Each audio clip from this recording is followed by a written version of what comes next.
this video, I'm going to be talking about getting dressed in the morning and about a thing called proprioception. Mornings can be a tough time for the whole family if you have an autistic child who hates getting dressed. It's particularly tough if you're in a rush. That's when the stress level really climbs. But your child might be right to complain. Getting dressed may seem simple to you, but it requires a whole set of skills which your child might not have mastered yet. They won't understand why they can't do it, so they need you to understand more than they do. One thing you need to understand is proprioception. Proprioception is a sense. It's not as well known as sight or hearing, but it's important, and autistic people often struggle with it, just like the other senses. Proprioception is the sense of where your body is in space, and how it moves, and how much pressure it needs for movement. It's the sense that allows you to know where your legs and arms are without looking at them. Try closing your eyes and then touch your nose with your finger. Your muscles and joints are providing the proprioceptive information that allows you to do that. Children with poor proprioception might seem clumsy, crashing into things or falling off things. They might also break things, for instance, by applying too much pressure to a crayon or a toy.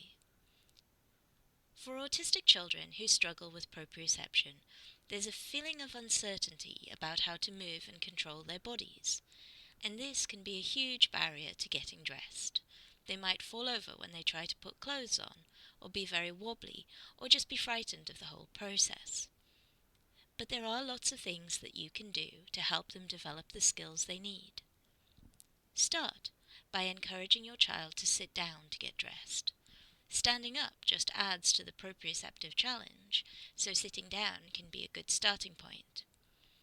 An even better thing is to arrange a chair in front of a mirror so that they can see themselves getting dressed.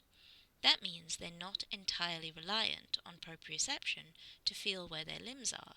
They can see in the mirror where they need to be. This will help them to build confidence. In fact, you can practice proprioceptive skills in front of a mirror even when your child isn't getting dressed by playing games. Try naming a body part and get your child to touch it as they look in the mirror, or touch part of your own body and get your child to copy the action as they look in the mirror. The trick is to use their other senses to reinforce the proprioceptive input coming from their body. Action songs like heads, shoulders, knees and toes are also great for developing proprioceptive awareness.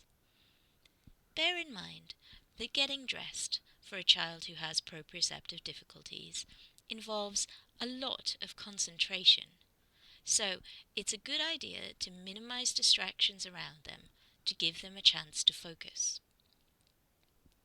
It's easy for adults to become frustrated with children who have proprioceptive problems because we can't always see what's going on. All we see is a child who refuses to get dressed, even though we're in a hurry to leave the house. But if you think of this as an important skill that needs to be developed over time and with patience, it might give you a new perspective.